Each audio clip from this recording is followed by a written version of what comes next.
Baie welkom by ons digiediens. Het is lekker om sommer weer so as familie in Christus by mekaar te kan wees. Want ons is mos hier vir mekaar. Ons het mos 'n verantwoordelikheid teenoor mekaar. Ons is mekaar se broers en susters. Maar weet jy, soms hoor ek mense sê, ek is baie lief vir God en ek het 'n baie goeie verhouding met hom, my verhouding met God is reg. Maar ek het nie eintlik die kerk nodig nie. Ek is nie lus vir al die kerkdinge nie. Ek ken die Here. Maar weet jy, dan vergeet 'n mens mos eintlik dat jy deel is van 'n familie. Dat jy deel is van God se familie, God se kinders. Want God het ook ander mense gekies, soos wat hy vir my en vir jou gekies het. Het hy mense gekies om sy kinders te wees. En ons is mekaar se broers en susters, al het ons hulle nie gekies nie. En ons het mekaar nodig, ons het 'n verantwoordelikheid teenoor mekaar, omdat ons 'n familie is. En ons lees daarvan in Hebreërs 10, hier van vers 19 tot 25. Broers, ons het dus nou deur die bloed van Jesus Christus vrye toegang tot die heiligdom, en dit op 'n weg wat nuut is en na die lewe lei.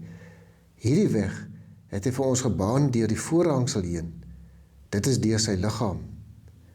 En terwyl ons hom as groot priester oor die huis van God het, laat ons tot God nader met 'n opregte hart en met volle geloofsekerheid. Ons harte is immers gereinig van 'n skuldige gewete en ons liggame is gewas met skoon water. Laat ons styf vashou aan die hoop wat ons bely, want God is getrou, hy doen wat hy beloof het. Laat ons na mekaar omsien deur mekaar aan te spoor tot liefde en goeie dade. Ons moenie van die samekomste van die gemeente af wegbly, soos party se gewoonte is nie. Maar mekaar eerder aanmoedig om daarheen te gaan, en dit des te meer na mate julle die oordeelsdag sien naderkom.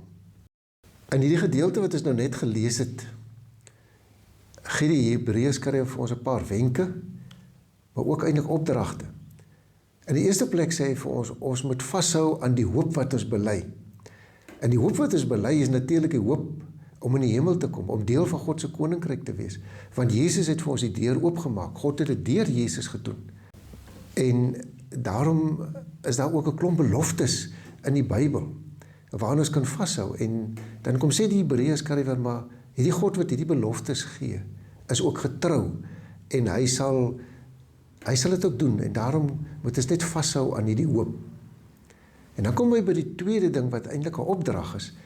En hy sê, ons moet mekaar aanspoor tot liefde en goeie dade. Hier in vers 24 lees ons, laat ons dan na mekaar omsien deur mekaar aan te spoor tot liefde en goeie dade. En nou is die vraag, maar hoe doen ons dit? Begin net. As jy net begin, dan gaan jy ander ook inspireer om dit te doen. Onthou, mense is 'n reaksiewese. Wat jy doen, bepaal ook hoe ander mense gaan reageer. As jy vriendelik is die kans baie goed dat ander ook met jou vriendelik gaan wees. As jy vir ander mense respekteer, is die kans baie goed dat hulle jou ook gaan respekteer. As jy met entoesiasme doen wat jy in jouself gedoen wil hê, dan gaan jy ook 'n inspirasie vir ander wees. Dan is dit ook aansteeklik. Die tweede ding wat hy so sê, is dat ons mekaar moet aanmoedig om die eredienste by te woon en betrokke te raak by dit wat in die gemeente gebeur. Ons lees in vers 25 die volgende woorde. Ons moenie van die samekomste van die gemeente af wegbly soos party se gewoonte is nie, maar mekaar eerder aanmoedig om daarheen te gaan en dit des te meer na mate julle die oordeelsdag sien naderkom. Die vraag is natuurlik, hoe doen ons dit? Hoe motiveer ons mense om kerk toe te gaan en betrokke te raak in die gemeente? Deur dit self te doen. Nie deur nie self weg te bly nie. Maar as jy dit self doen, is jou voorbeeld 'n inspirasie. Die grootste uitdaging is natuurlik jou eie gesin. Want jou gemotiveerdheid en jou gesindheid gaan ook bepaal hoe maklik die res saam met jou wil gaan. Hoe pa en ma oor die kerk en oor die gemeente praat, gaan ook bepaal hoe graag die kinders wil kerk toe gaan en sonnaarskool toe gaan. As hulle nog klein is, dan kan julle nog saamdra. Maar later gaan jou opgewondenheid, jou entoesiasme vir hulle die inspirasie wees. Later gaan jou prioriteite ook hulle prioriteite raak. Later gaan jou gewoontes ook hulle gewoontes raak. Maar wat van my bure en ander gemeentelede wat sê ons het nie die kerk nodig nie, veral nie na COVID. Partykeer bel ek mense en vra hoe gaan dit, dan sê hulle maar ons was na COVID nog nie weer in die kerk nie. Die mense sê maar ek het nie die kerk nodig nie. Wat kan ons doen?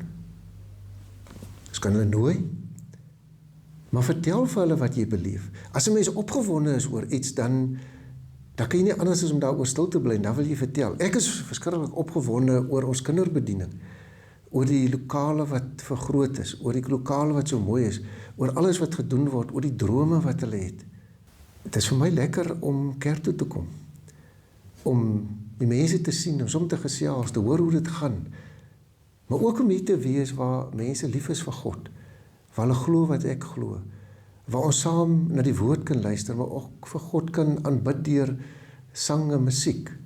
Het is lekker om deel te wees van die gemeente, om gemeentelede te ken. Maar ons kan sommer net vertel van dit wat ons in die erediens beleef, of dit wat ons beleef in 'n Bybelstudiegroep, of 'n klein groep, of 'n diensgroep. Ek kan my altyd verkyk aan hoe die vreugdediens dit geniet om etes voor te berei vir Sandfield en vir die bejaardes.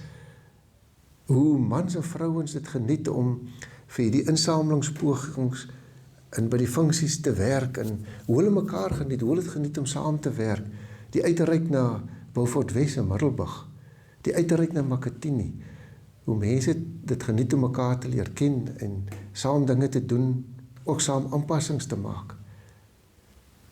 Wat ek en Karen natuurlik baie geniet is ons 40 dae klein groep. Ons lag en gesels saam, eet saam, maar het is ook vir ons lekker om saam met die Bybel te lees, om mekaar te help om die gedeelte te verstaan, en om na te dink, hoe gaan ons dit prakties toepas. Maar ons deel ook dinge met mekaar, ons leer mekaar beter ken, en so met die tyd word daar baie besondere band tussen ons gevorm. As 'n mens ergens betrokke is in die gemeente, as jy dit, dan beleef jy ook die gemeenskap van die gelowiges.